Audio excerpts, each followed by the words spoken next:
What's up guys, Futberg here and welcome to another Market Watch. Today we're just going to talk about a few little things that are going on in foot and pretty much have a look where the market is and where the market is going and what you should and shouldn't be doing. Excuse me. If you look at the market now, it is a little bit stagnant. We had that absolutely massive crash. What day was that? I can't even remember what day it was. I think it was Saturday. We had a massive crash and then at exactly 1 o'clock, everything went up. And I mean, everything went up at exactly 1 o'clock. Think about that what you will. All I'll say is EA bought them all. But anyway, moving on. The prices have started to rise and things have started to recover slightly. Say for instance, we'll have a look at this Maxim card. Now, if we go back to, we should still be able to see Saturday on here. If we have a look at Saturday, we had this massive crash and then under 1 million coins. I personally think EA thought, oh shit, everything's too low. So they've probably said to themselves, okay, every single one under 1.2 million, we'll buy it. And that completely resets the price. But that's just a conspiracy theory for another day. I don't want to be getting into that. But anyway, you can see that his price started rising to 1.25 million. And then it started just sort of fluctuating throughout the day. It started dipping again and rising again. And he's currently up at nearly 1.4 million. So cards like that have risen nicely. When you've got players like, say for instance, Mbappe's gold version. Now on Saturday, he was up in the like 560 region. He crashed. You hit that 1 o'clock point where he hits his bottom. He went down to 350, which is nuts. And then in an hour, it actually took about 20 minutes for all of these cards. He went up 100k, just straight up. Unnatural. But then he started plateauing a little bit, went back down to 410. And now you see he's around 420. I think cards like this, you will probably see a little bit of a rise on Thursday, early morning, mid-afternoon, when some coins go onto the market from rewards, etc. I think we could see a little bit of a market lift at that point. But then I think as Friday comes around, there will be a little bit more panic throughout the day. Maybe people will be doing their weekend league games as early as possible and then selling off their cards. People might be wanting to get to 14 wins and then just sell everything off. So you may see a little rise on Thursday and then another little dip on Friday as we get into it. But I think when the team of the season so far comes into packs, I think it's going to be a little bit like, remember when we had the CONMEBOL team and we had a lot of high rated cards and they were really, really cheap? I think it's going to start off a little bit like that. We're going to have some very good high-rated cards. And I think it might be a good idea. So, say for instance, the cheapest 89 rated off the top there. You've got Luis Suarez and Harry Kane, 43k.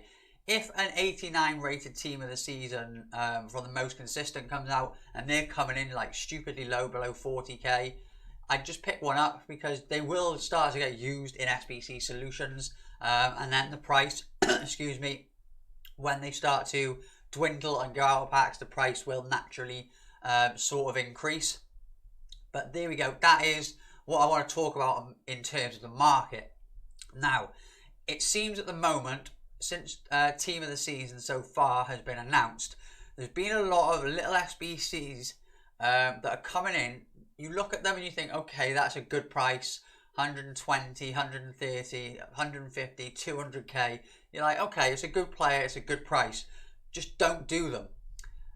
If we go to popular here, we had Raphael and Fabio. Yes, Raphael is a good Brazilian right back from Liga 1. Okay, you put maybe a Guardian on him, goes up to a 93.5 right back. The backbone, 94 right back. But I guarantee you, any Liga 1 right back will be better than this card, and it will probably be cheaper than the 150k that you will pay. I've got no idea why Futbin haven't got the price on here. The 83 and the 85 with an inform each, coming in at around 150k. It's actually the same as Christian Fuchs. So if Fuchs on here, there we go, 144k. I would be very very confident that any Liga Un right back that gets a team of the season will be cheaper than that, and it will be better. So I just feel that if you do these little SBCs, you're putting your coins into that Raphael and Fabio. Them coins are now gone, and you're stuck with that card. When a better card comes out, and you want that better card, if you'd have just bought a right back and then sold it when you finished with it and you want your new one, you're still getting a chunk of your coins back.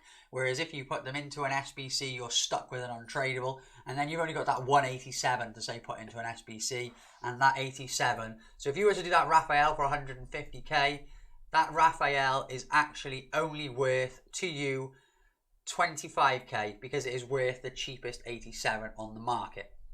So I would stay away from any sort of SBCs, apart from SBCs that go into the players section on the game and they're there forever. They're endgame SBCs. You can do them whenever you want. I think any of those players are endgame, and they're the only SBCs I would be doing at the minute. Apparently there's a Jermaine Defoe coming this week. If that's true or not, I don't know. I'd expect it to be cheap. It may be for nostalgia reasons. If you get like a 30, 40k card, okay, you might want to do it if you're a big Jermaine Defoe fan. But that is that for the SBCs. And what I want to talk about next is complement trading. Now, it looks as if, for the most consistent, I would expect Joe Gomez to get into it. In real life, he has probably been one of the most consistent defenders in the Premier League. Liverpool have not lost a Premier League game when he has played. Played 19, won 19, and 10 clean sheets. So, in terms of real life, he's very, very good. In terms of FIFA, he's also very good. I remember I was using the 80 Joe Gomez for a very long time. Now, I want to talk about a perfect scenario. If, and it's a big if Joe Gomez gets into most consistent and Ben Chilwell doesn't, watch 87 inform Andy Robertson. He will rise a lot. It's a big risk. You might want to wait until you see the team. If you see the team and you see Joe Gomez but no Ben Chilwell, go and buy Andy Robertson. I'm not 100% sure what price he is at the moment. Let's just type it in here and have a look. Andy Robertson. I'll just put the S in. Would have been a lot quicker, wouldn't it? Andy Robertson, he's currently coming in at 120k. Now, I know he went down to about 110k. He actually went under 100k, which is ridiculous. But this card, if Joe Gomez gets a most consistent, he will be very, very popular. And if Ben Chilwell doesn't get in, people will be looking for cards, either a right back, a left back, the goalkeeper, to link with that Joe Gomez. Now, Andy Robertson is a very, very good card. I think that this card, obviously, it's not in packs anymore. There's no supply of it. I think this card will rise very, very well. And this leads on to another sort of thing. When, for instance, Premier League team of the season comes, I would expect a lot of Liverpool players to be in it. So what you want to do is you want to think to yourself, what Liverpool players aren't going to get into it? So if we were to go to Liverpool and look at the special cards, you've got, for instance, I would probably look, you've got Roberto Firmino. He's a good one that could... he could very well skyrocket when all the Liverpool team of the seasons, like you got Salah, Firmino, Jordan Henderson will probably get one. But the card that I do like the look of is this Gini Wijnaldum. I don't think he'll get a team of the season. But I think when people do get their Liverpool team of the seasons, they're going to be looking for ways to link them. So you want to be looking at some special cards from Liverpool that don't get in team of the season. I think this Gini Wijnaldum could be a very good call. The Trent Alexander-Arnold could be a good call in midfield, but I think he will get one as a right back. But the Roberto Firmino, I can see him doing very well as well. As you will all know, he has been up in the high 700-800s before. Excuse me again. If we click on him here, you'll see, look at these massive peaks he has been at before. He has been on a steady decline recently, and he's absolutely fallen off a cliff here. He was at 680k, and he's fallen down to 535. He's climbed up a little bit now, but I think when you get to like Premier League team of the season, Firmino won't get one. Say someone wants to go out and buy Salah and Mane. Who are they going to link him with? They'll smack Firmino right in the middle, and that will be a perfect complement trade. So that's what that is. So that's basically all I wanted to talk about today. A few different techniques, a few tips on what I think is going to happen with the market. If I've helped you in any way, hit that subscribe button. I've just hit 850 subscribers, which is mind-blowing. Why the 850 people want to listen to the crap I'm talking about?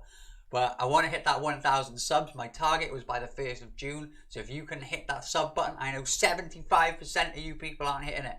So please hit it because it will make me so happy.